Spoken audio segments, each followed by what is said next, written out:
একটু পরে আপনারা বিদায়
দুর্বল হয়ে গেল।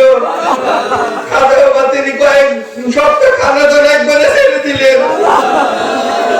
তিনি শরীর অসুস্থ, একবার খানা দানা করেন না, তিনি শুয়ে আছেন। আমার দয়াল দাদা খাজা সম্ভবত তিনি করতেছেন। সমস্ত খাজা হুজুর আমরা ভাই বোনরা সবাই বসে আছেন।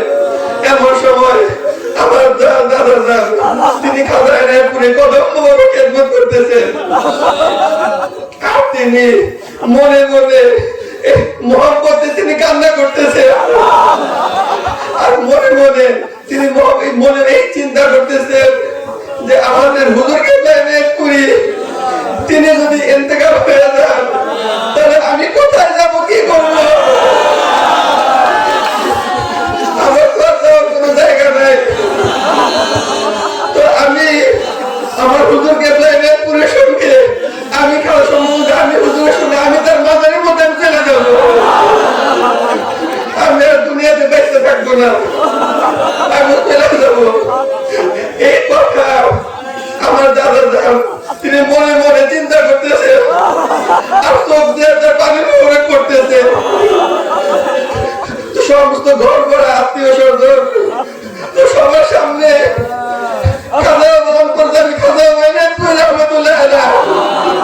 তিনি সবার সামনে বলে দিলেন যে বাবা সকল তোমরা শুনে রাখো, আমার সাইড করতে আমাকে এত ভালোবাসে যে আমি ইন্তেকাল হইলে সে আমার সঙ্গে কবরে থাকতে চায়।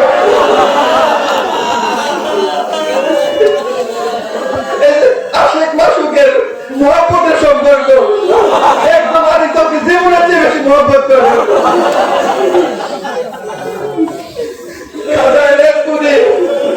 তিনি ইন্তেকালের আগে খাওয়া দাওয়া ছেড়ে দিলেন। মুরিদের চিন্তা, মুরিদের বেদনা, তিনি খাওয়া দাওয়া করতেন না, একবারে কম খানা খাইতেন।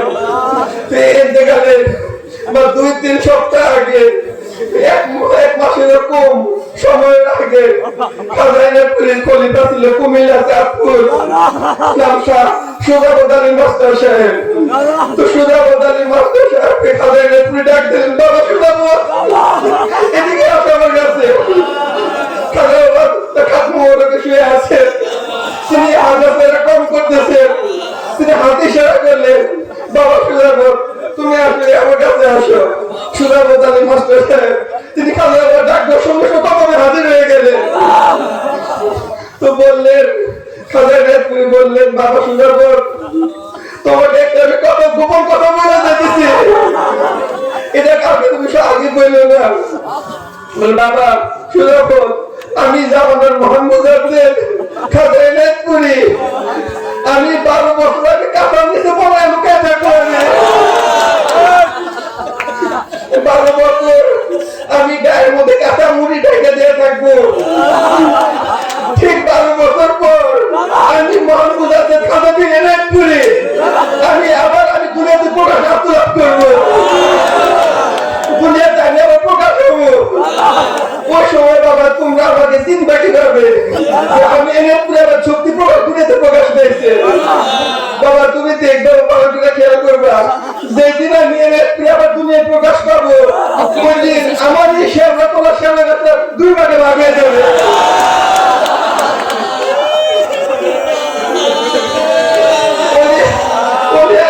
কথা রহস্যপূর্ণ কথা, মানুষ বুঝতে পারে না।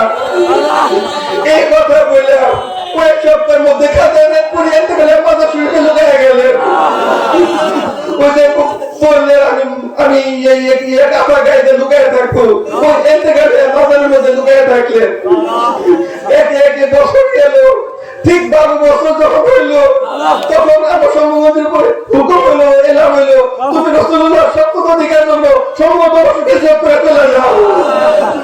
তখন আমার দাদা সম্মুখী তিনি আমাদেরকে সাথে নিয়ে এনায়তপুর দরবার শরীফের যে সীমানা দরবারের বর্ডার বাউন্ডারি, যে আমার দাদা সম্মুখী তিনি আমাদের সাথে নিয়ে এনায়তপুর দরবার সীমানা সম্মুখে যাওয়ার জন্য হিজরত করার জন্য বাউন্ডারি দিক শেষ কদম বের করে দিলে কোন ঝড় তুফান ছিল না, কোন বাতাস ছিল না, অটোমেটিক ভাবে বিনা বাতাসে বিনা ঝড় তুফানে এনায়তপুরের সেবা 2 ভাগে ভাগ হয়ে গেছে।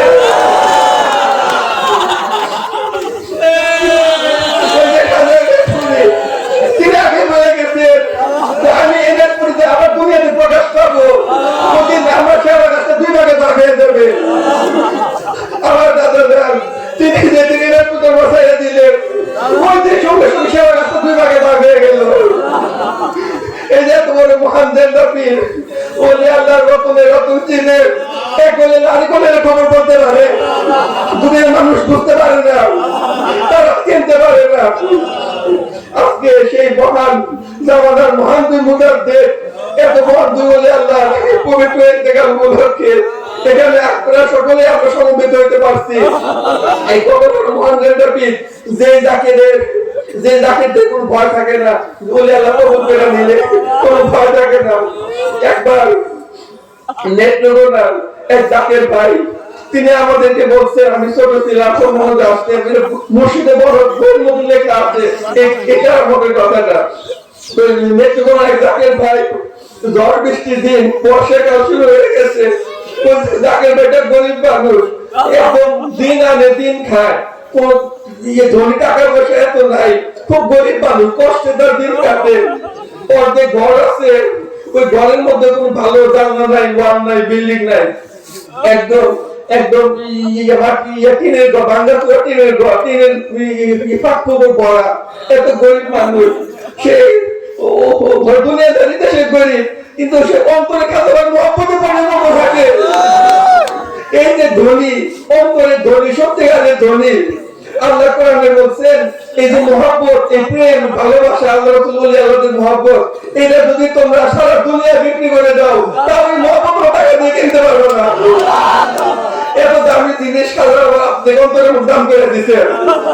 খাজাবাবা না আসলে এই মহব্বত আপনারা কোথাও শিখতে পারতেন না, করতে পারতেন না। এই জন্য আমাদের আশেক জাকিরা এরা সত্যিকারের ধনী জাকির হয় না, এরা পরকালে এরা চিরস্থায়ী ধরে জমি থাকবে বড় গেলের মধ্যে। ওই জাকের ভাই সে নেতৃত্ব করা বাড়ি, সে গরিব মানুষ, ওর ঘরের কোনো ভালো ঘর নাই, ভাঙাচোরা ঘর, ওয়ালের নিচে ফাঁকফুক ঘর। ওই বর্ষাকালের মধ্যে ঘুমায়, খাজার মহব্বত করে ঘুমায়। তো সে কামলা দিয়ে আসছে, সে আসে ক্লান্ত, আইসা আর দেরি করে নাই, ক্লান্ত সে আইসে ঘরের মধ্যে, সে আসে সে ঘুমায়, শিশু ঘুমায় বিস্তার মধ্যে। এমন সময় সে ঘুমায় গেছে, দাদম সম্পূর্ণ দরকারের মধ্যে আসছে, সে ঘুমায় যায় সঙ্গে সঙ্গে স্বপ্ন দেখতে কাজে সম্ভবত তার সঙ্গে হাজির হয়ে গেছে। হাজির হয়ে বলতেছে যে বাবা, ঘুমাইতে যাওয়ার আগে বিছনা ভালো করে দেখে শুনে ঘুমাইতে হয়। ওই জাকের ভাইটা স্বপ্ন দেখে একটু তার ঘুম ভেঙে গেল, কিন্তু এত গুরুত্ব দিল না। সে গভীর ঘুমটায় আবার সে ঘুমায় গেল। ঘুমাইবার সঙ্গে সঙ্গে আবার খাজা তার স্বপ্নের মধ্যে হাজির হয়ে গেছে। হাজির হয়ে বলতেছে যে বাবা, বিছনায় ঘুমাইতে যাওয়ার আগে বিছনা দেখে শুনে ভালো করে ঘুমাইতে হয়। এই স্বপ্ন আবার দেখলেন, দেখে আবার তার ঘুম ভেঙে গেল। সে ঘুমাইতে লাভ দিয়ে উঠে আশেপাশে তাকায় দেখলো বিছনা তো ঠিকই আছে, টমেটো বসে নাই। মুড়ির কত দেখো অবস্থা থাকে।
আমার বাপমার ভাই বোন ছেলেদের কি আমার বিপদে কোনো খবর রাখে নাই। বাবা, তুমি কত দূরের মধ্যে পড়ে আছো, ওই দূরে কি তুমি আমার খবর রাখছো? ওইখানে বুঝলে সাপটাকে মেরে ফেললো, দেওয়ারে পাইতে গেল। এত বড় মহান আগাবার আউলে দেন আমি খাবার ওই তার পবিত্র কতটা হাজির হয়েছি। খাজার সম্পর্কে বলতেন যে আমি আমাদের দাসেরা কত কষ্ট করে তার কাফেলা করেছি, খায় না খেয়ে গরম শীত রোদ বৃষ্টি ওদের আমাদের ওদের কত খেলতে রাস্তার মধ্যে বের হয়ে যায়। দাদা বলতে তোমরা মনে রেখো, আমি খাবার সম্পর্কে আমি আমার একজন আত্মা মুরগির সঙ্গে আমি সম্পূর্ণ হাজির থাকি। আপনার মুরগিদের সঙ্গে হাজির থাকেন। এই যে আমরা তোর মহান আমার দরদি ওলি আল্লাহ আপনারা পাইছেন। আমার দাদা তিনি বলতেন যে আমাদের লক্ষ লক্ষ জাকের ভাই জাকের বোন তারা আমাদের কষ্ট করে খেদমত করে মহব্বত করে। আমার খাজা বসন বলছেন কুয়াশার মধ্যে বাপের মধ্যে বলছেন যে আমি আমার একজন আপনার মুরিদকে রাখাও আমি সম্ভবতী বেশ তোমার পা দিব না।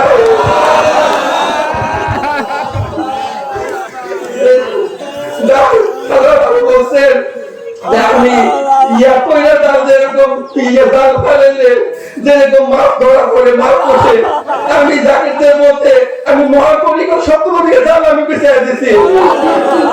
যখন মাছের চালগুলা মাছের মধ্যে ধরা পড়ে তখন যেই লোকটা মাছ ধরে নিয়ে গেল ওই মাছগুলো ওই লোকের জিম্মাদারের থেকে যায়। তো আমি সম্ভবতী আমার পরিবার মধ্যে তাদের মধ্যে যে জাকিরা এসে ধরা দিল, যে জাকিরা পরিবার মধ্যে মহব্বতে 18 বছর লেগে গেল, ওই সমস্ত জাকির ভাই বোনদের ইহকাল পরকালের সম্পদ আমি জিম্মাদার হয়ে গেলাম। এই জন্যই মহান আকাবারে আউলিয়া সাধারণ সম্ভবত তার পবিত্র আজকে আমাদের ইন্তেকাল উপলক্ষে এখানে আজকে আপনারা আমরা সবাই হাজির হয়ে গেছি। এই মহান ব্যাপী যারা উপস্থিত আল্লাহ খায়ের মানুষকে বাড়ায় দেন। আমাদের খাজা এনায়তপুরি খাজা আবার শিক্ষাদাতা খলিফা ছিলেন মৌলানা নিয়ামত মৌলানা সাহেব। তিনি খাজা এনায়তপুর দরবারে থাকতেন, ওয়ার্ড মসজিদ খাজা এনায়তপুরি সঙ্গে সফর সঙ্গে হিসেবে থাকতেন। মৌলানা নিয়ামত সাহেব তিনি বলছেন যে খাজা এনায়তপুরি তিনি ইন্তেকালের মাত্র কয়েকদিন আগে 7-8 দিন আগে খাজা এনায়তপুরি তার নিয়ামত মৌলানা সাহেবকে ডাকতে বললেন, বাবা নিয়ামত এদিকে আসো। নিয়ামত মৌলানা সাহেব গেলেন, বললেন, বাবা তোমার পীর ও মুর্শিদ আর বেশি দিন দুনিয়াতে থাকবে না।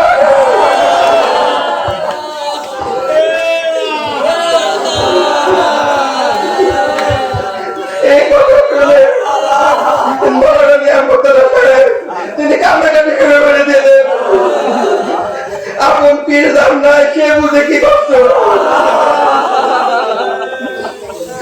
আপনার পীর সাহেব মৌলানা হাসপাতাল তিনি লিখছেন, আমার বাবা যেদিন দুনিয়া থেকে বিদায় নিল, আমার জন্মদাতা পিতা যেদিন দুনিয়া থেকে চলে গেল, এদিন তাকে বলে আমি টের পাইনি, বুঝতে পারি নাই।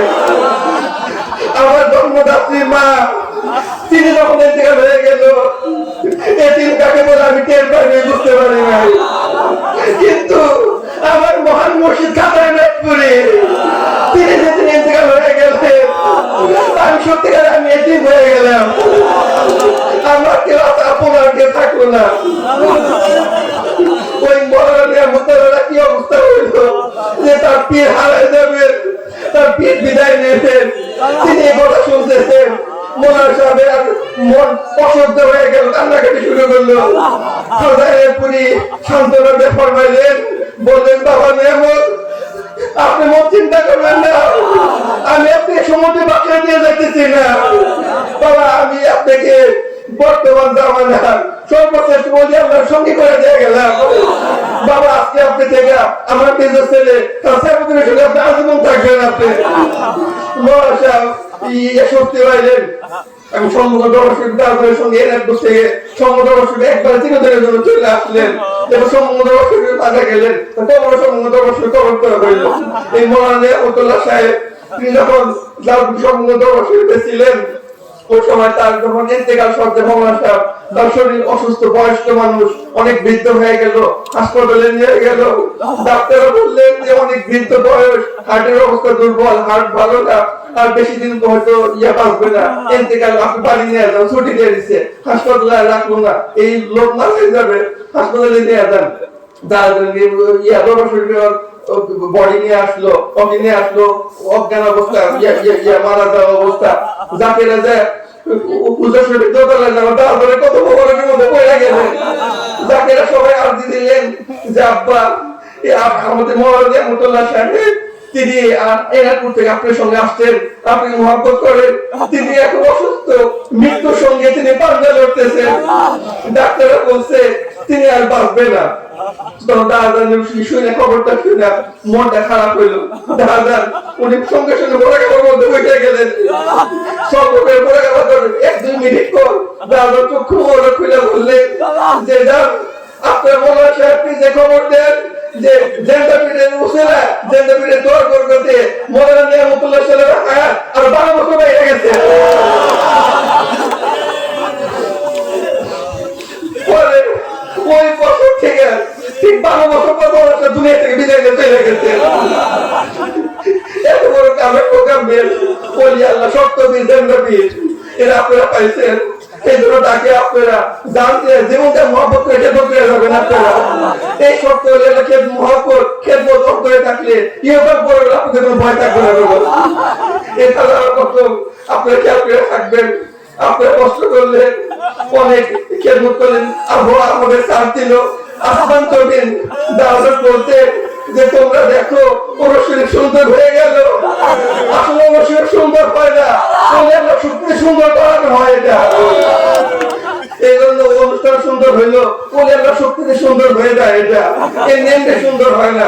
এই জন্য খাজা বলছিলাতে আবহাওয়াটা আমরা সুন্দর পাইছি। আগে আসলাম, আসার 1 মাস ধরে আমেরিকাতে খবর দেখতেছি উত্তরবঙ্গের আবহাওয়া সবচেয়ে বেশি ঠান্ডা হয়ে গেছে। কুয়াশা, শৈত্য প্রবাহ, ঠান্ডা বাতাস সব বেড়ে গেছে। সেই জন্য আসলেন, আমি আসলে সেজনকে ফোন দিলাম যে আপু এখানে আসতেছি, ডাক্তাররা আসতেছে, এখানে পছন্দ খবরে আমি টিভিতে আমি একটু বড় ওয়েদার ফোরকাস্ট খবর দেখতেছি যে লেখছে সবচেয়ে বেশি নিম্ন তাপমাত্রা ঠান্ডা উত্তরবঙ্গের পঞ্চগড়ের মধ্যে আছে। আমি যাকে ভাই বোনরা আসতেছে দলে দলে এদের জন্য অসুবিধা কষ্ট না হয় সেজন্য বললেন আমি আপনাদের কত আমি আবহাওয়া তো দিচ্ছি আমি আপনার জন্য এটা সেই জাতিদের অনুকূলে পরিবেশ এসে যায়। তা আমি মোবাইলের মধ্যে খবর বের করছি, দেখতেছি খবরে বলতেছে যে এই 2-3 দিন কেন যেন অলৌকিক ভাবে গ্রীষ্মের মতো সূর্য আবহাওয়া উঠে গেছে। শীতকালের কথা বলে গ্রীষ্মকালের মতো রোদ উঠবে এটা, এবং ওইটাই হয়েছে। এবং আবহাওয়াটা 3 দিন রোদ ছিল, কুয়াশা মুক্ত অবস্থায় ছিল, ঠান্ডা বাতাস ছিল না, যাকে ভাইরা মহাবংশে কোনো শিক্ষা করতে পারছে। এই জন্য আপনারা এই কষ্ট করলেন, বলে আল্লাহর মহব্বতে আপনারা আসছেন, জাকেতের এই কষ্ট, জাকেতের এই খেদমত, জাকেতের এই মহব্বত, এই জাকেতের প্রত্যেকটা খেদমতের দিন আমি সম্বোধন পরিশোধ করেছেন। জাকেতের একটা খেদমত নষ্ট হবে না, জাকেতের একটা কষ্ট ব্যর্থ যাবে না, এটা বৃথা যাবে না। আপনারা যে কষ্ট করলেন, যে মহব্বত করলেন, এর চেয়ে 1000 গুণ বেশি খাবার আপনি দরকার দাম বেড়ে যাবে। আপনারা কষ্ট করলেন, হাজার মহব্বত অন্তরে নিয়ে আপনার আশা পয়দা করলেন, এই মহব্বত অন্তরে নিয়ে আপনারা এই মহব্বত রাস্তার মধ্যে হারায় না যায়। আপনি বলছেন বাবা সকল আমার ডাকেরা এরা ওরা শরীরে আসে, বাংলা খালিতে আসে রহমত দেওয়ার জন্য, বাংলার দরজাতে আসে রহমত দেওয়ার জন্য। আমি রহমত দিয়ে দিই, দোয়া করে দিই, বাড়ি যাওয়ার আগে রহমত বাংলা বললে পড়ে যায় বাড়িতে, বাড়িতে রহমত ছাড়া বাড়িতে যায়। আমি কি করবো, গরিব জাতের মরিদ এরকম আপনার মরিদ আমার, আমি এরা করি যখন রহমত দিয়ে দিই বাংলা খালিতে নিজের রহমত পেয়ে যায়, বিদায় দিয়ে আমি এরা করি, আমি আমার রহমতের হাত দিয়ে নিচে রাখতে দেখবে আমার কুদরতি হাত আমি নিচে দিয়ে দেন, যেন রহমতে পড়ে না যায় রাস্তার মধ্যে, ওই রহমত দিয়ে তাকে বাড়ি ফিরে যায় তারা।